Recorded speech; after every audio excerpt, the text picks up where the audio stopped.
예, 사실 저도 요즘 선거 뛰느라 정신은 없습니다.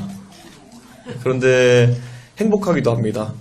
왜냐, 이제야 유권자들 한 분 한 분 찾아뵙고 당신들 개혁신당을 왜 하는 거요? 이렇게 질문하면은 답하는 과정이 이제 들어갔거든요. 근데 이렇게 생각합니다. 유권자의 눈높이에 맞춰가지고 이야기를 해야겠지요. 제가 딱 봤을 때, 유권자 봤을 때,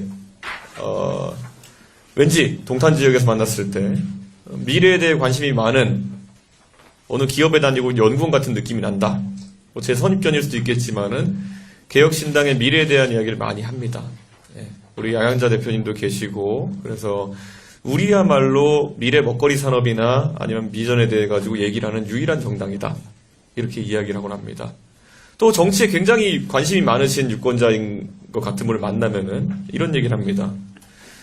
지난 대통령 선거랑 지방선거 거쳐오면서 얼마나 무의미한 투표를 우리가 해왔는지 한번 생각해보자. 사실 지난 대선과 지선에서 우리가 투표용지에서 고를 수 있었던 거는 이재명이 나쁜 사람이냐 윤석열이 나쁜 사람이냐 이것만 갖고 고를 수밖에 없었습니다. 제 눈에는 둘 다 나쁜 사람으로 보이는데 굳이 그 중에서 더 나쁜 사람을 치주하는 선거를 하는 것이 유권자로서 얼마나 비효율적이고 비생산적인 선거였겠습니까? 대한민국을 더 낮게 발전시킬 공약을 가지고 우리 한 10년 전만 되돌아가 봐도 선거 때 더 나은 구호들이 나왔습니다. 우리 앞에 김종인 위원장님 계시지만은 지난 2012년 대통령 선거와 총선 때 저는 그때 비상대책위원을 하면서 대한민국의 경제가 한 단계 더 도약하기 위해서는 경제 성장의 과실이 민주적으로 공정하게 분배되는 경제 민주화를 하겠다. 이런 거는 투표할 맛이 나는 구호입니다. 근데 지금 보십시오. 지금 대한민국 국민들에게 주어진 선택지는 이재명을 감옥에 넣을까, 윤석열을 감옥에 넣을까, 탄핵할까, 김건희를 감옥에 넣을까, 이거 얼마나 말초적이고 자극적인 주제입니까? 그래서 모든 사람이 감옥에 간들, 모든 사람이 실죄받는다 한들 대한민국의 젊은 세대의 미래에 뭐가 달라집니까? 지난번에 박근혜 대통령 탄핵도 저희가 겪어보고 다 그래서 우리는 조금 더 공정한 사회가 되길 바라면서 그 뒤에 대통령 선거를 하고 문재인 대통령 당선되시고 했지만 그렇게 분노와 증오, 심판만으로 귀결된 그러니까 개인에 대한 심판만으로 귀결된 선거가 그 다음에 국민들의 삶을 바꾸지 못했다는 것은 너무 여실히 드러나는 겁니다. 지금 대한민국 정치권에서 이야기해야 되는 게 뭡니까? 결국에는 지난 몇 년 동안 저희가 코로나로 고생하면서 대한민국 사회의 구조가 완전 바뀌어버렸습니다. 제가 동탄에 갔을 때 가장 놀랐던 건 뭐냐 하면은 그 정말 넓은 대로변에 주상복합에 오피스텔에 다 올리고 나가지고 아직까지도 지어진 지 5, 6년이 다 돼가는데도 1층, 2층에 옛날 같으면은 정말 맛있는 음식점 그리고 소상공인들의 터전이 되어야 했을 그런 곳들이 다 공실입니다, 지금. 네. 제가 이번에 선거사무소 고하러 들어갔더니만은 그 부동산 하나에서만 80개 정도의 상업용 부동산을 공실을 관리하고 있었습니다. 네. 그게 의미한 바가 뭡니까? 그 상업용 부동산이라는 것이 누군가는 사업을 했어야 되는 공간이요. 누구에게가는 노후 대책으로 마련된 그런 어떤 분양받은 공간일 텐데 그런 것들이 활성화되지 않고 있는 것들. 코로나 이후에 코로나 이전으로 돌아갈 거라고 그렇게 국민들이 이야기했는데 코로나 이후에 과거로 돌아가지 못하고 있습니다. 물론 과거의 문화가 무조건 옳은 건 아닐 수도 있겠습니다. 하지만 코로나를 거치면서 우리는 원격으로 쇼핑하는 것에 적응해 버렸고 배달 음식점의 간편함에 익숙해졌고 그 외에 많은 것들을 온라인상으로 원격으로 위탁하는 삶에 이제 잦아든 겁니다. 그러면 대한민국에서 자영업자 비율이 30%를 넘어간다고 하는 대한민국에서 그 사람들의 생계를 어떻게 책임져야 될지에 대해서 걱정하는 정당이 있어야 되는데 없지 않습니까? 이 문제가 이재명을 감옥에 넣으면 해결됩니까? 아니면은 김건희 여사에 대해서 특검해가지고 취재받으면 해결됩니까? 물론 정의는 바로 서야 됩니다. 이재명 대표같이 공과 사를 구분하지 못하는 사람, 법인카드로 무슨 희한한 거 사먹는 사람, 이런 사람 다 그 죗값을 치러야 됩니다. 김건희 여사도 만약에 국정농단 했으면은 과거의 사례처럼 책임져야 되죠. 근데 그것만으로는 안 된다는 겁니다. 그렇기 때문에 개혁신당이 처음 태동했을 때부터 정말 욕먹더라도 여러 가지 사회 문제를 다루겠다라고 했던 겁니다. 지금 고령화 사회, 저출산 사회 되고 있는데 어느 누구도 거기에 대한 대안을 마련하지 않습니다. 예.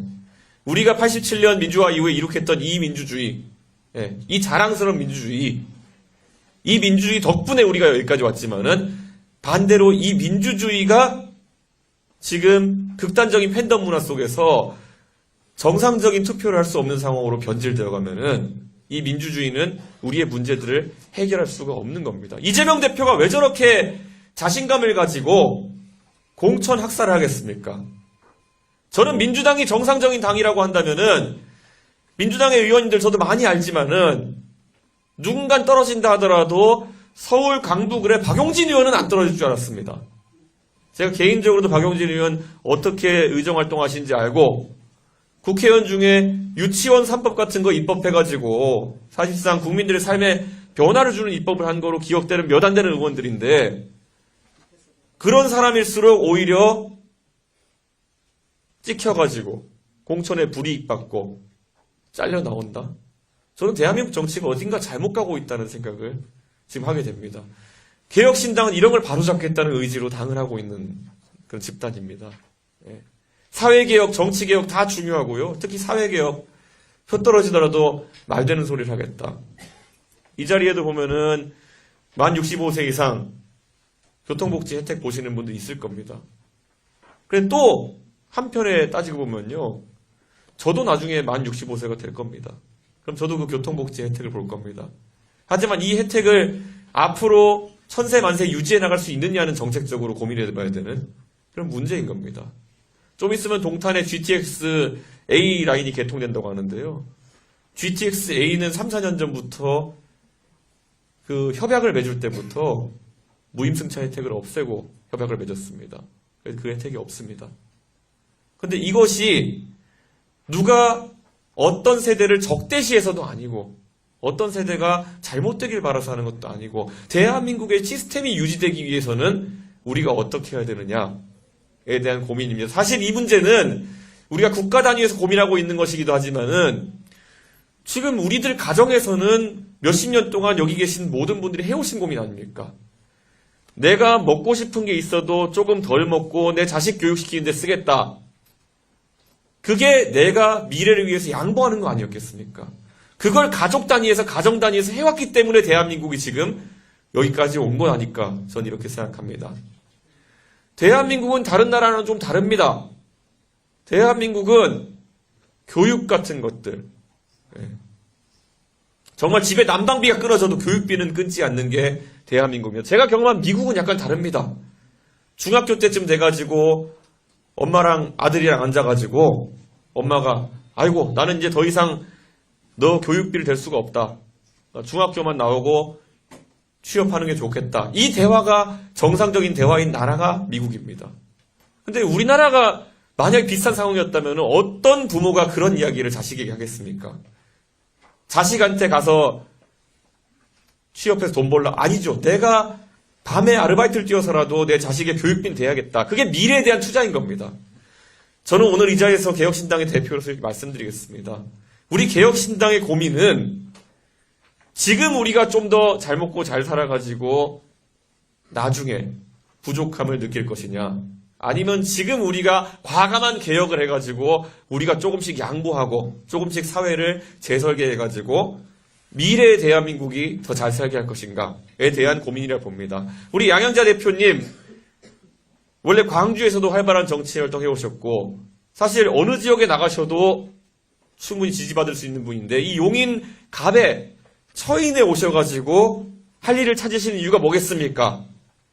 지금 본인의 전문성을 바탕으로 해가지고 대한민국이 20년, 30년 뒤에 가장 빛나고 가장 잘 살 수 있게 하는 방법 여기 용인 갑에서 기여하는 거라고 본인께서 용기 있는 결심하신 겁니다. 여러분 맞죠? 맞죠, 이거?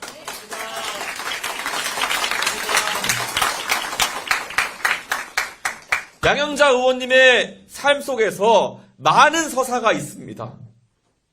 화순에서 나셔가지고 고등학교 졸업하기도 전에 이 기흥의 수원에 올라와가지고 삼성반도체 신화를 옆에서 다 지켜보시고 임원까지 지내시고 국회의원까지 하셨는데 어떤 서사를 선택해도 사실 큰 무리는 아닐 겁니다. 제가 다놓고 말씀드리지만은 윤석열 정부의 과학기술 전문가가 어디 있습니까?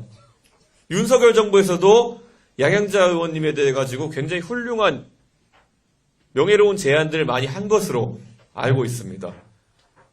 그런데 그게 본인이 있어야 할 곳이 아니기 때문에 가장 도전적인 행보에 지금 나서신 것이고 그렇기 때문에 저는 양양자 의원님의 모든 행보를 응원하고 제가 바로 옆 지역구 있는 이 화성을에서 뛰면서 손잡고 뛰겠다고 결심했던 이유도 저 이룰 거 다 이루시고 지금 이제 누리셔도 될 양양자 대표님이 다시 한번 도전의 길로 나선다고 했는데 제가 당대표라고 해가지고 앉아가지고 그보다 더 쉬운 길을 갈 수는 없다. 그보다 어려운 길을 가야 되는 것이고 손을 맞잡고 가면 어려운 길이 아닐 것이다. 라고 생각했기 때문에 같이 도전합니다. 제가 옳은 선택한 거 맞죠?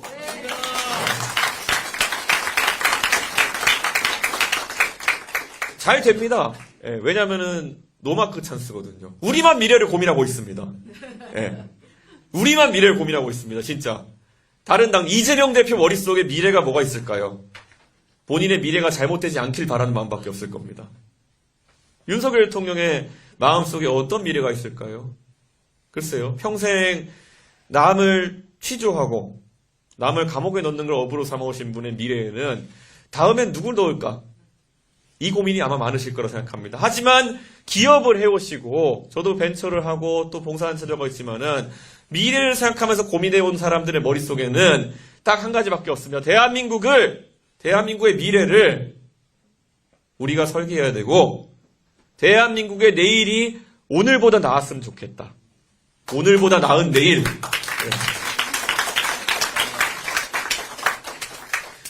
오늘보다 나은 내일. 그거 한 가지만 바라보고 대한민국 사람들은 지금까지 살아왔고 개혁신당도 그들의 곁에서 같이 뛰겠습니다. 양현자 의원님께 제가 너무나도 상투적이지만은 정말 이 말씀 한마디로 올리고 싶은 게요. 양현자 의원님 용기 있는 판단을 해주셔서 고맙고요. 양현자는 무조건 이번 선거 그리고 그 앞으로의 정치 행보에서 무조건 양현자 의원님은 이깁니다. 그리고 저도 우리 개혁신당의 모든 멤버들도 그 승리의 순간에 같이 하기 위해서 열심히 노력하고 같이 뛰겠습니다. 감사합니다.